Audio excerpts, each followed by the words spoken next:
Most people are other people. Their thoughts are someone else's opinions. Their lives a mimicry.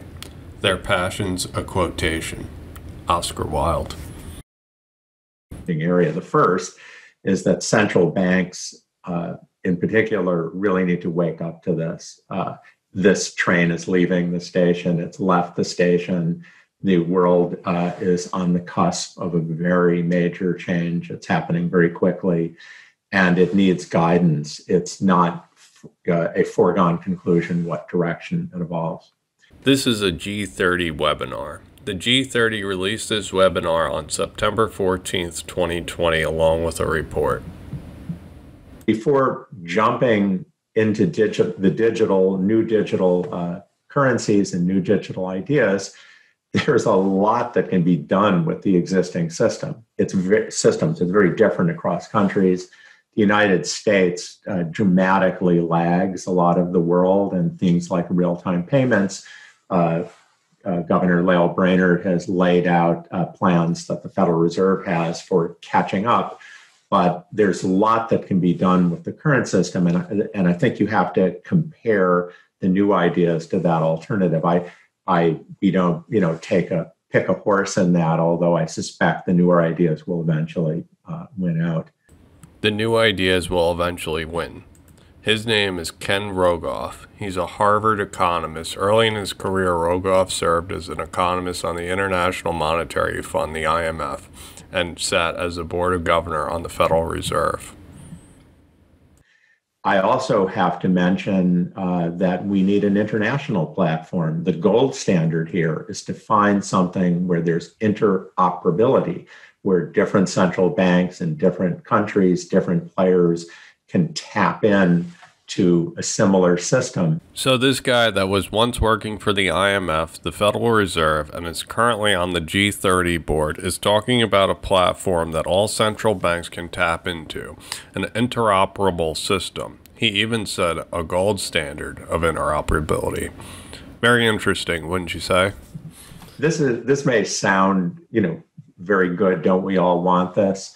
Actually, as you're well aware from looking at the digital divide, looking at the dominance of the US and the current rails of the global financial system, it is a very contentious issue. In fact, sort of coming back to, what are some of the driving forces here? The dollar dominates the world at the moment. And it's not just that it's used in transactions. The US dominates the payment system in many ways. And I think one of the motivations that's driving many countries to think about doing something different is precisely to have other channels. And Ken used to work for the Federal Reserve, and he's talking about how the US dollar dominates the payment system. He is saying the motivation for digital currencies is to ditch the dollar. Have another channel for payment systems. There are a host of risks, of course, when you do anything in the financial system. But in some sense, the mother of all risks here is something that blows up the system that you didn't think of. You take over the payments mechanism with the new approach, and it had a vulnerability that you didn't think of, and it creates huge risks. We're all living with a biological virus, and I think there's a big fear that the next virus could be a computer virus, and of course, if it hit at the payment system, it would be the worst. Klaus Schwab has also talked about the cybersecurity issue. I believe that the elites are planning for a cybersecurity attack on the system, and they will usher in the new payment system, blockchain-based, that won't have these issues. Of course, one of the points of thinking these issues through is precisely that eventually the current system, which has proved very resilient, will not be resilient. And you need to think about how to upgrade it and how to improve it. But that absolutely is front and center. And I certainly one interesting technical point I learned over the course of working on this project, coming out of the,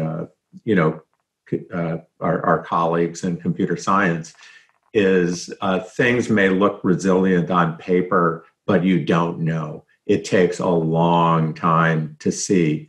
where everyone tries to hack everything in every different which way. And I might add, if we're really thinking of changing the payment system, eventually quantum computing is coming, and something that was resilient isn't resilient, et cetera. So that certainly, should be absolutely front and center. We have a system that can be improved. Eventually, it will not be resilient. It will break down eventually if you don't upgrade it. We're looking for the next way to go. And that's part of this whole process that the G30 report talks about. In the G30 report, there's a section called Coordinating the Introduction of a Global Official Sector Stablecoin. It is discussed when Mark Carney spoke at Jackson Hole in 2019 about the systemic hegemonic currency and the dominance of the US dollar.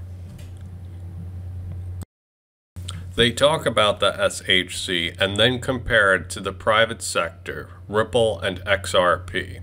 XRP leapfrogs slow and expensive correspondent banking. The G30 says that the systemic hegemonic currency would need to be supplied elastically. Central banks could face significant coordination costs given their different respective monetary conditions. The 50 billion XRP locked into escrow is the key to all of this. The additional features of central bank digital currencies, if it was just replacing cash, that would not be exciting in its own right, but you can overlay a variety of structures on that. For example, you can have smart contracts overlaid on central bank digital currencies. You have the possibility, though Ken glossed over this, you have the possibility of paying negative interest rates, something Ken has talked about earlier.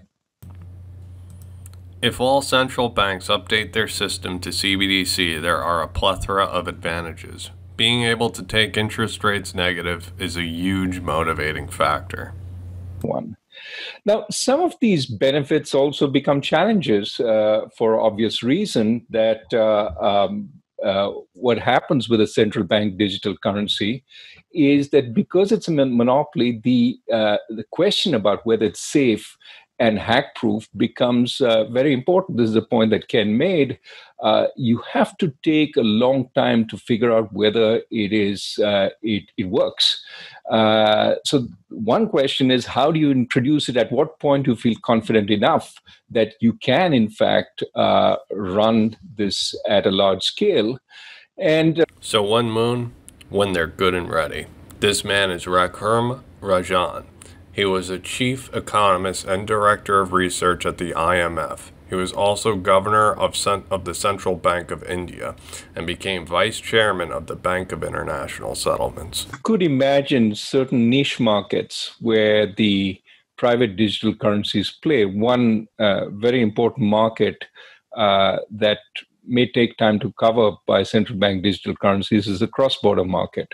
And you can imagine a private digital currency sort of making the bridge between two currencies or two areas, and that could be a niche market. There could be others. A private digital currency is the niche market. How will central banks transact? Is MoneyGram going to have better technology than central banks? When the global economy accepts digital assets, when central banks are going to be the first that go, MoneyGram is not going to have better technology than the Fed. This is what they've been testing for. There's also much lower need for pre-funding with a CBDC if appropriately structured. So when you make payments, you don't need to have settlement accounts of large size. And of course, there is data. There are data which are generated through these transactions and can be a tremendous source of additional value added. For instance, private players can offer credit on that basis. Freeing the world of Nostro and Vostro accounts, updating the technology, this is going to breathe life into the global economy. Without this solution, the world is doomed to a debt bubble that's going to pop and wipe out civilization. This is our only hope. G30 report. Because of that, I expect that most CBDCs that are eventually introduced will be intermediated somehow by the private sector. This is Darren Duffy. He's on the National Bureau of Economic Research. He's a member Financial Advisory Roundtable of the Federal Reserve of the Bank of New York. But Libra really changed the conversation last year by heightening the perception that we can do much better. Central banks are really now feeling the social pressure to address the quality and cost of payment services.